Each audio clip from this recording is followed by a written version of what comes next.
आलीशान इमारतों का निर्माण करवाया था। उनमें से सबसे शानदार होयसलेश्वर मंदिर ही है। होयसलेश्वर मंदिर में अगल बगल में दो बिल्कुल एक जैसे कक्ष बने हैं, एक राजा विष्णुवर्धन के लिए और दूसरा रानी शांतला देवी के लिए।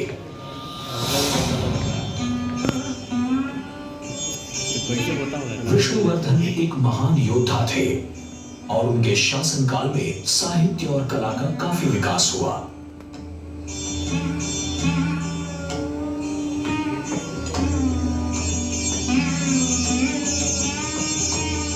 रानी शांतला एक कुशल नर्तकी थी और होयसलेश्वर मंदिर उनके पति की तरह उन्हें भी समर्पित है।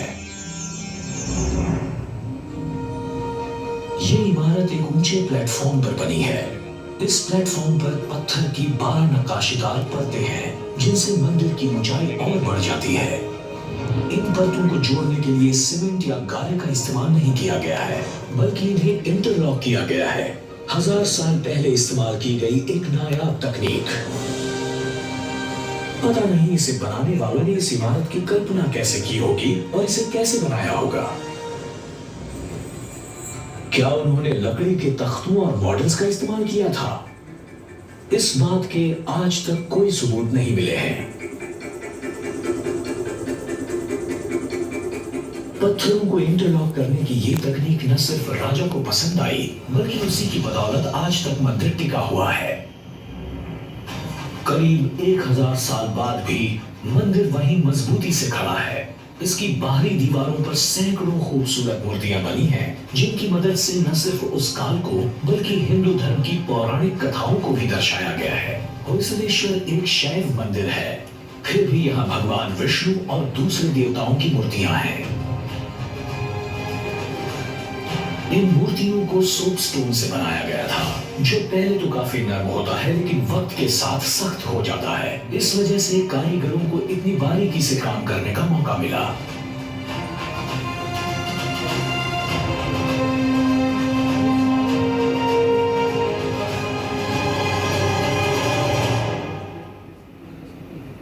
लेकिन मंदिर के अंदर की कारीगरी तो बस देखते ही बनती है।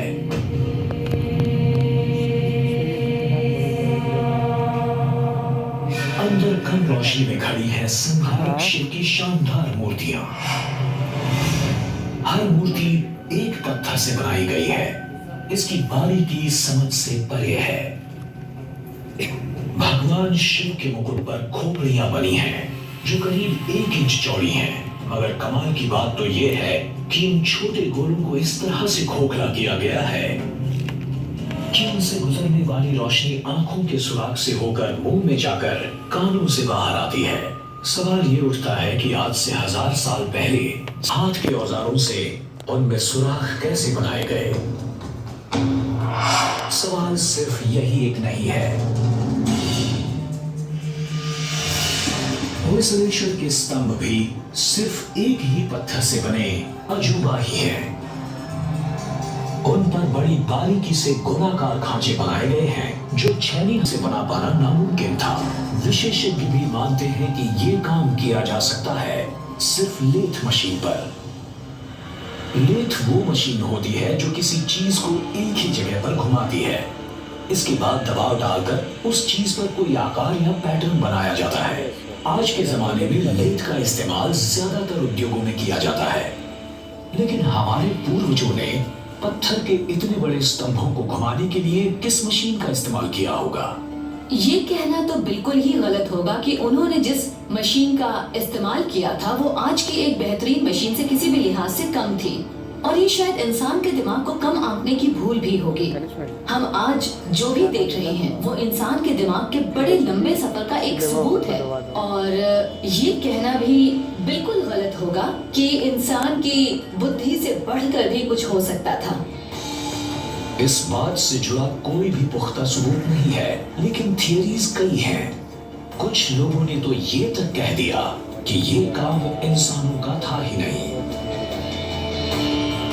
होयसलेश्वर मंदिर ये आज भी दक्षिण भारत में वास्तुशिल्प का एक बेजोड़ नमूना है।